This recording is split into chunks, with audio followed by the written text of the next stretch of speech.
Bum bum bum bum bum bum. Critical EDH, directed by Dick Wolf. I'm Eric. I'm Logan. And we're here with Nick. So you've come up, you've actually been the topic of conversation a couple times because you were in a top 16 game with me and Logan in Snowy Summit. Yes. So now, fast forward a month, now we're all here at Fishbowl. Talk to me kind of after Snowy Summit, knowing that you were coming to Fishbowl, were there any things you're specifically looking to practice or ways that you changed your deck between now and then to kind of perform or focus up? Definitely politicking for sure. I think that's one of the most important things you can do for CEDH. It's what's going to get you to the top level for sure. So definitely practicing that helps a lot.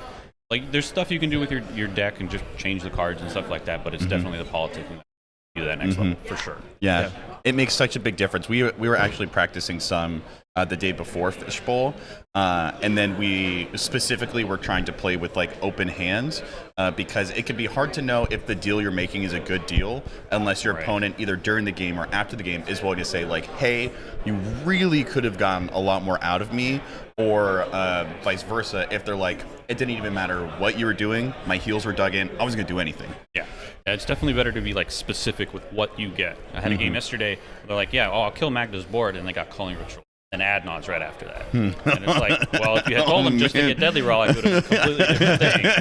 Man. Yeah, it was rough. So you got to be very specific with what you tell your opponent to do. Yesterday, we played 5 rounds. Today, there's 2 rounds for the Redemption event. I know Logan's in the position of he's super duper fighting for a win. Yeah, I am. I'm at 12 points, so I'm kind of nice. like, I need a win, maybe a draw, and then it's kind of guaranteed, but still I'm under the pressure of getting at least one win. So what kind of position are you in coming into day 2? I'm 1-3-1. Okay. So I'm probably not going to make it, but give it a shot. We'll see. Hell yeah. So definitely a redemption event for sure, though. Okay. So. All right. Yeah, in a lot of situations like this, like you have to win both games, more than likely to get it. More than likely. That's a lot of pressure. Do you feel like right now you're having to do a lot of kind of like self-soothing of like stay calm, stay focused? Like what are some of like your rituals before matches or before tournaments to make sure that like your head's in the right space? Yeah, just trying to get like a good night's sleep for sure. It can be hard though. Like I always have trouble getting good night's sleep. So trying to get that is definitely like. Were you part of SonicCon yesterday? No. Dude, LobbyCon's fun, but I mean that room gets pretty dang hot when there's like 50 people in there. Sleep is like such an important factor though.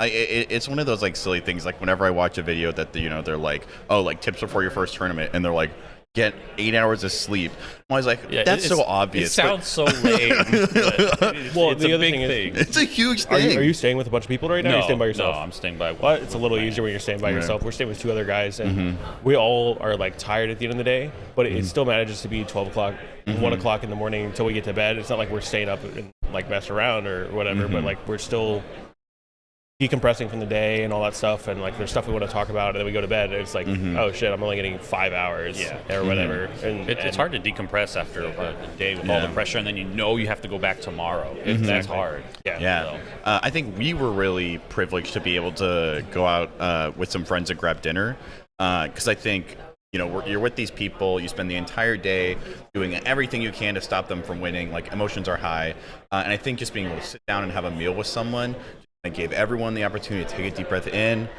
let it out, and eat some really tasty food.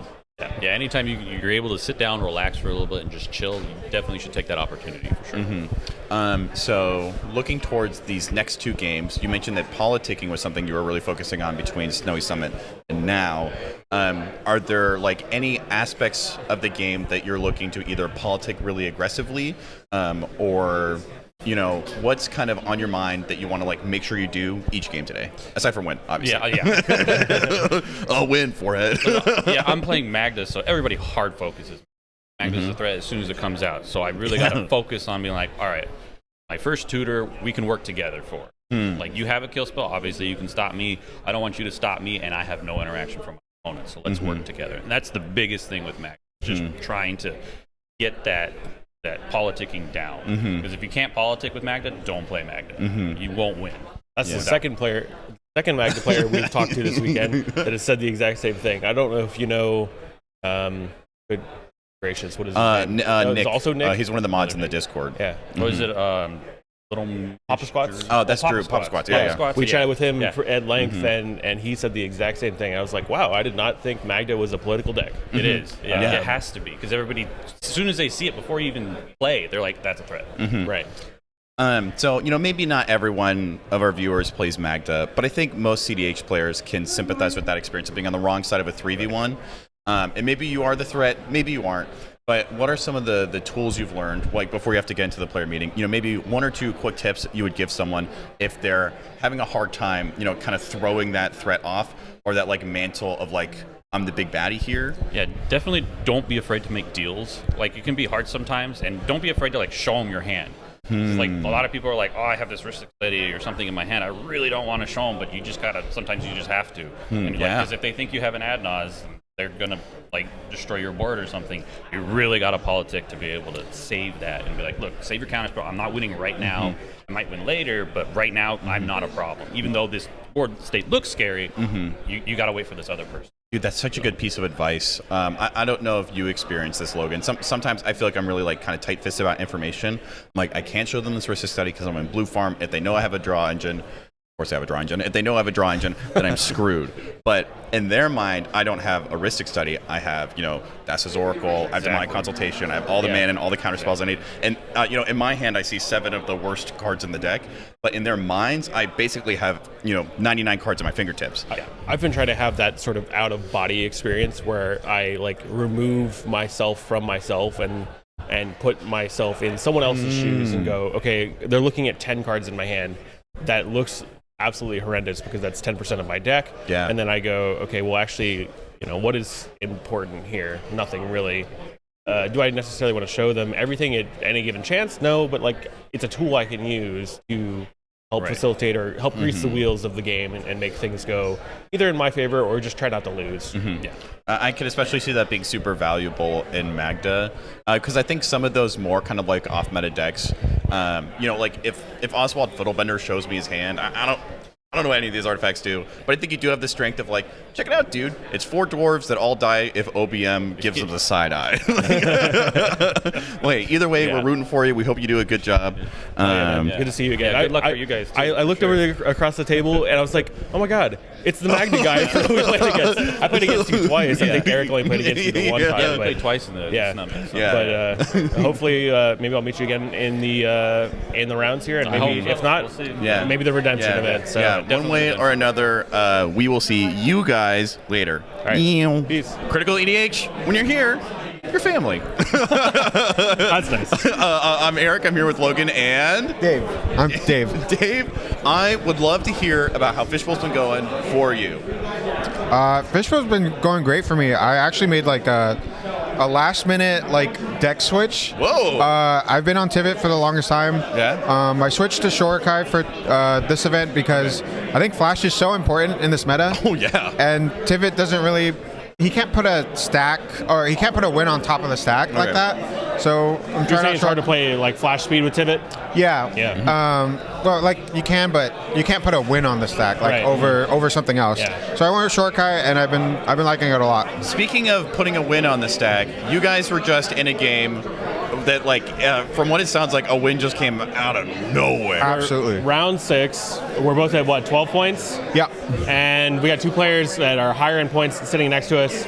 They, quote, need a win to get in, which I don't know about that. Well, yeah, they wanted better seating. Okay. Well, good for them. Yeah. Well, I mean, that's relevant in a tournament like that, but keep going. Yeah. Go ahead. Yeah, so I was seat 1.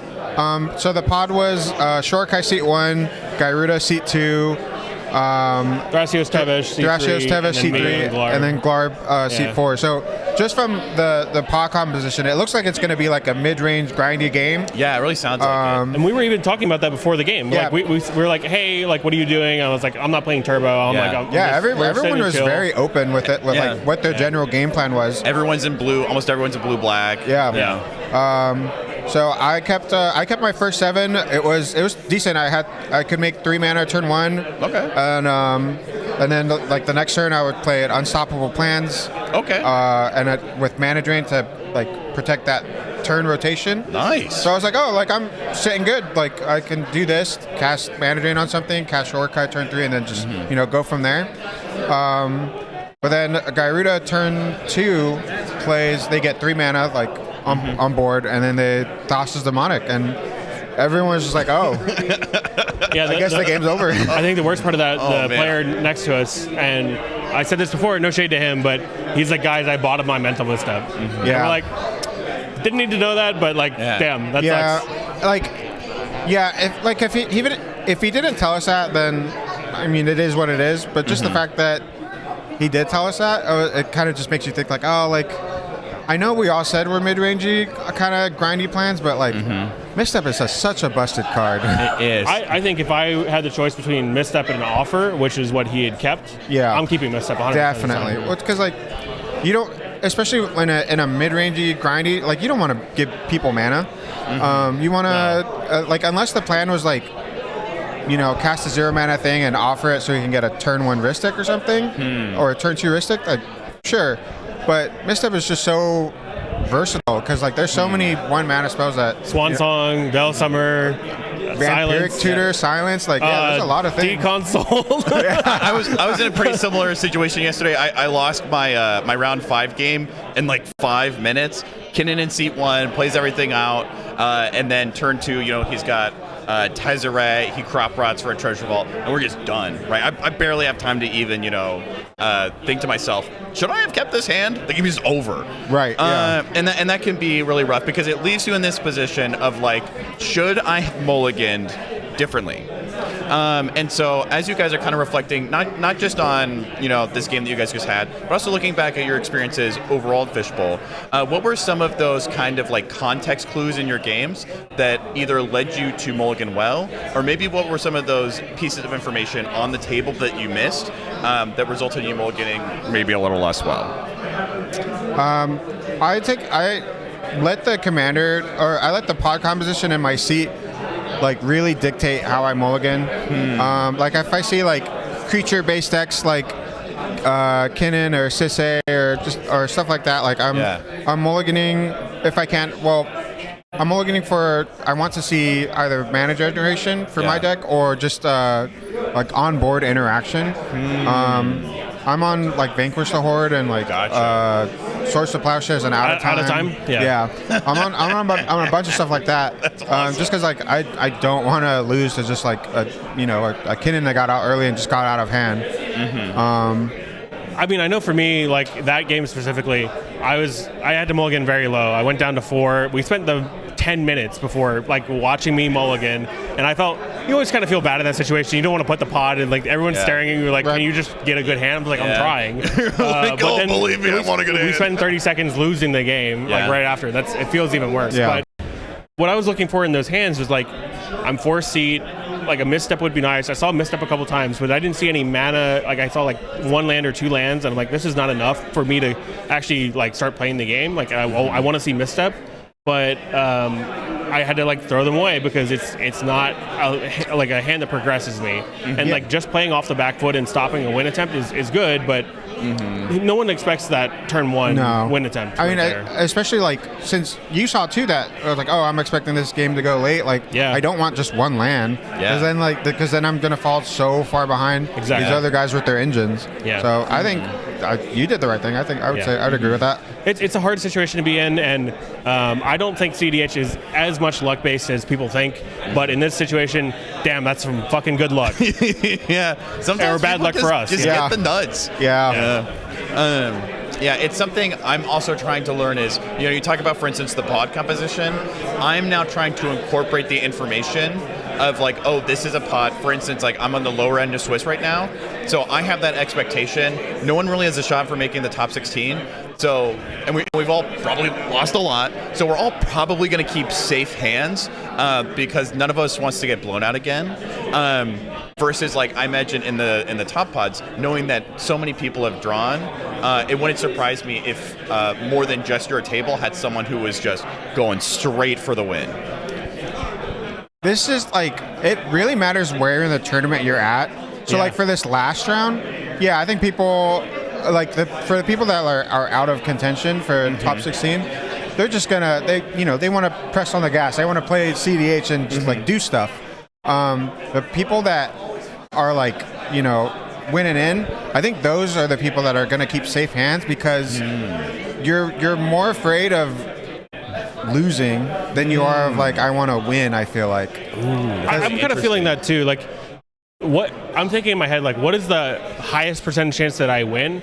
And jamming a win out early and just trying to go for it and wasting a lot of resources to do that, it feels like a low percentage chance of actually converting, unless it's like turn 1 or turn 2. Yeah. And then if I have like a turn 1 or turn 2 locked, I'm going for it. But aside from that, like if I'm seeing like a late Thoracle, like I don't know, you just can't jam that in. Like you can't jam it through.